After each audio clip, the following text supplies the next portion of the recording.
In 1997, Cornershop released Brimful of Asha. Brimful of Asha on the 45. Well, it's a brimful of Asha on the 45. It's an undeniably great pop song, in fact one of the UK's catchiest hits of the 90s. But what the hell is it about? What is a Brimful of Asha anyway? And also, what's with that weird refrain in the song? Everybody needs a bosom for a pillow. Everybody needs a bosom. Everybody needs a bosom for a pillow. Everybody needs a bosom. I mean, I can't help singing along to it, of course, but what does it even mean? To answer that question, we first need to go back to the story of Cornershop and understand why they came to form a band in the first place. By understanding that, we can see how Brimful of Asha is much deeper than it first appears. In fact, it seems to reveal itself very much as a hymn to sound itself, a call to arms warning of fickle governments of the day, and a testament to having everlasting faith in the power of music. So let's first go back to the origins of Cornershop. Cornershop's story as a band begins in 1987 at what was then Lancashire Polytechnic, a university in the city of Preston in the north of England. In their first year halls of residence, Tajinder Singh met Ben Ayers, a Canadian transplant living in the UK, and the two decided to form an experimental band. They couldn't really play any instruments, but what they lacked in musical ability, they more than made up for in spirit and ideology. Singh was born in the Midland city of Wolverhampton, his parents having moved there from India in 1965. In the 1960s in Britain, this kind of immigration was happening on a large scale, and places like Wolverhampton, Leicester and Bradford were becoming the main cities that South Asians were moving to, from places like India and Pakistan, but also East Africa too. In the Wolverhampton of Tajinder Singh's youth, that led to its own difficulties. It wasn't uncommon for Singh to experience tensions as a person of colour. He recalls, "We were brought up in a pretty racist area, and things were worse because of the time. The first large numbers of immigrants had just arrived. I used to get hassled all the time. That kind of open discrimination was mandated from the very top. In 1968, the local MP for Wolverhampton, Enoch Powell, made his famous Rivers of Blood speech, in which he seemed to warn of the dangers of mass immigration from Britain's former colonies. In this country, in 15 or 20 years' time, the black man will have the whip hand over the white man." That speech remains extremely controversial in British history, and in Tajinder Singh it stirred an oppositional fervour, a want to speak out. For Singh, the speech made him deeply aware of his status as a minority in the UK, a kind of official codification of the idea that if you didn't look a certain way, then you didn't belong in Britain. Singh would later go on to say, "My life is based on politics. I was born in Enoch Powell's politics, and I'm a product of that." On Cornershop's first EP, the band made clear their politics in opposition to the likes of Enoch Powell. On the track England's Dreaming, over the sound of distortion and crashing drum fills, the band would inject the spirit of defiant protest. There's racist, sexist, homophobic fight! The powers that be!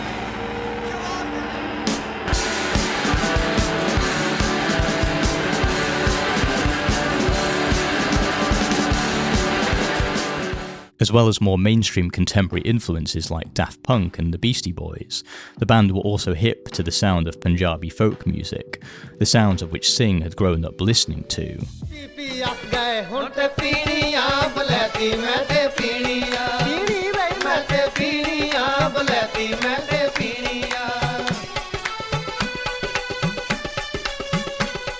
That mix of contemporary influences alongside traditional Indian music was a through line throughout the band's career.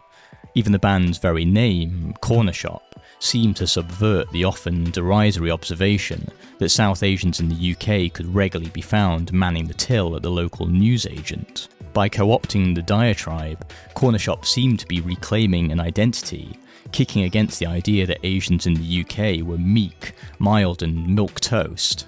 By the band's 1995 album Woman's Gotta Have It, Tajinder Singh would be singing in Punjabi, often over the sounds of guitar, sitar and Indian tabla, a surprisingly groove-filled concoction of East and West.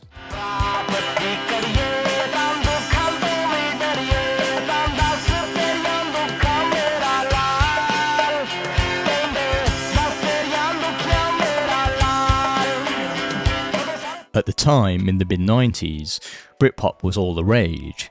It projected its own idea of the country to the world, a bastion of freewheeling good times living at large and unabashed machismo, shot through the lens of bright, jangly guitar pop, fronted by men with mod haircuts. Cornershop were grouped in with Britpop, but they sat a little awkwardly amongst their peers. Their fusion of different styles, geographies and sounds was vastly different to their contemporaries. Things were beginning to change, however, as South Asian culture more generally was finding a footing in British culture. In 1993, the BBC broadcast The Buddha of Suburbia, an adaptation of a novel by Hanif Qureshi, a British-Pakistani playwright who was becoming the nation's most hotly sought dramatist. The Buddha of Suburbia became a word-of-mouth success, buoyed by the enthusiasm of second-generation South Asians, who were beginning to feel seen and represented by a country that had only begrudgingly accepted them in the first place. Also in 1993, Stephen Kapoor, who went by the name Apache Indian, scored a top 10 single with the song Arranged Marriage. Kapoor was ethnically Indian, but had grown up steeped in the sounds of a Jamaican reggae sound system culture. On the song, Kapoor would satirise the expectation that many Indians living in the UK would be expected at some point to settle down and marry someone of their own culture, despite having grown up in a completely different environment to the previous generations. He would deliver this message in Jamaican patois style, as a nod to his closely held influences.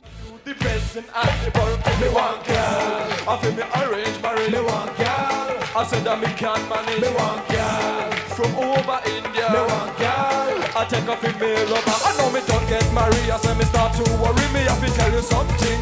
Would you help me about me arranged marriage? Me have a problem when it's the right time to tell me girlfriend. The song was the first time that a British Asian artist reached the top 20 in the UK.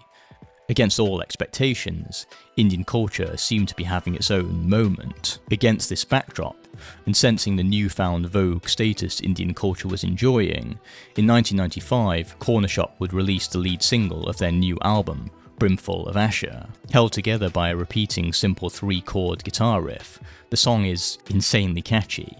Once you've heard it, you can't unhear it. It seems to live in your head forever. But what exactly does it mean? To find out, let's take an in-depth look at those lyrics. Starting with the chorus of the song, Singh refers to a brimful of Asha on the 45. Brimful of Asha on the 45. Well, it's a brimful of Asha on the 45. Here Singh is referencing Asha Bhosle, a prominent Hindi playback singer. In Indian films, playback singers would often pre-record vocal performances that would then be dubbed onto movie scenes as if they were being sung by the actresses on screen. It was a common practice, but it meant that many of the singers whose voices were heard all across India and beyond were actually tucked away in the background, whilst good-looking actors and actresses often stole the spotlight. By 45, Singh simply means the vinyl record itself, the 45 being the name given to vinyl singles, as that's the speed at which a single would play on a gramophone, at 45 revolutions per minute. By a brimful, Singh is basically saying a helping or smidgen of something, especially of something that has a replenishing or enriching quality. So, a brimful of Asha means a session listening to Asha Bhosle on the record player. In the first verse of the song, Singh makes a reference to Asha Bhosle behind movie scenes, and also refers to her as Sadi Rani, which translates as our queen. Dancing behind movie scenes, behind the movie scenes. Sadi Rani, she's the one that keeps the dream alive from the morning past the evening to the end of the life. Later on in the song, Singh also mentions other Indian playback singers like Mohammed Rafi and Lata Mangeshkar, as well as record labels that were pivotal in releasing music of other cultures into the UK. Mohammed Rafi, 45. Lata Mangeshkar, 45. Interestingly, at this part of the song, the band uses a call and response motif, whereby Singh's phrase is broken into two segments. The first phrase where he offers a name of the playback singer, and the second phrase where an ongoing refrain is repeated, in this case simply the term 45. This call and response technique was very common in Punjabi Bhangra music, and deliberately or not, it seems to be a knowing throwback to the music culture that was important in the formation of the band's sound.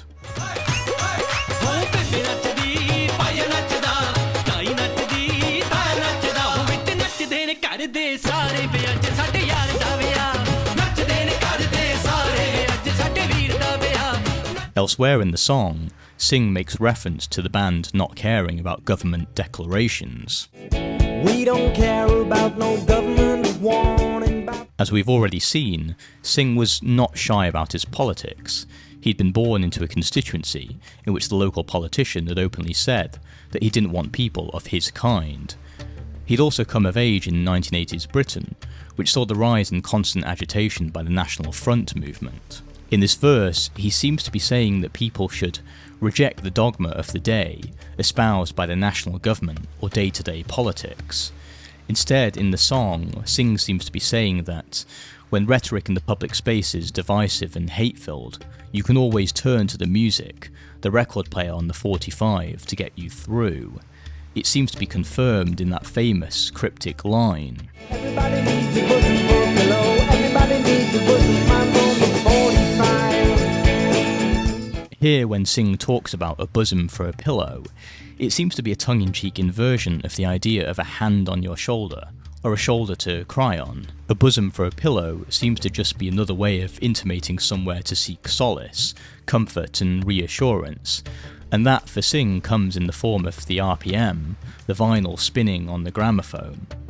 Perhaps that theory is more convincing when you consider that Asha in Punjabi also means hope. Taken like this, the enigmatic lyric Brimful of Asha becomes Brimful of Hope, and where Singh finds his own sense of hope is on the record player, the long-playing vinyl playing the soundtrack to our lives. Moreover, by referencing the Indian playback singers, who were so ubiquitous in Hindi and Punjabi film culture, Singh seems to be saying that music, when taken at large, offers a ray of hope from the quotidian dreariness, a companion to turn to when life's day-to-day tedium becomes overwhelming.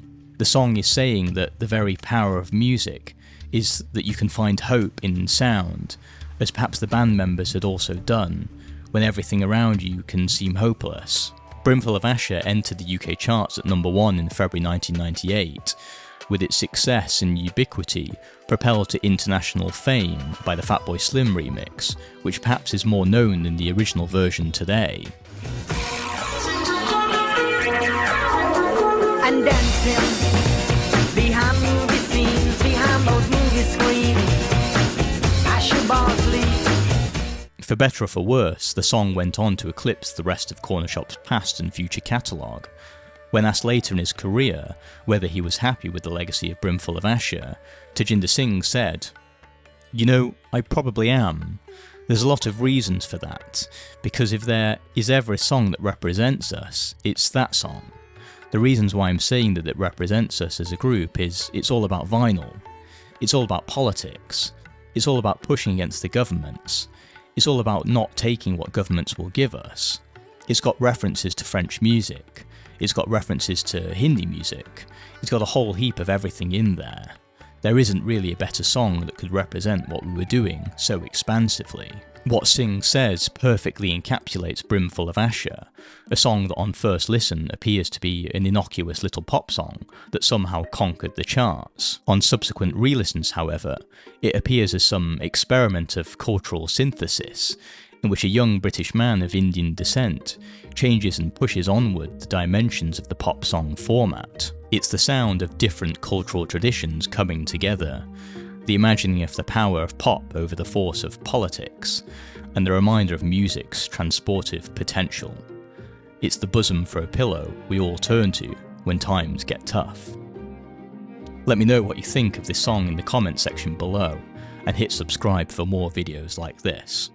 Thanks for watching, and catch you in the next one.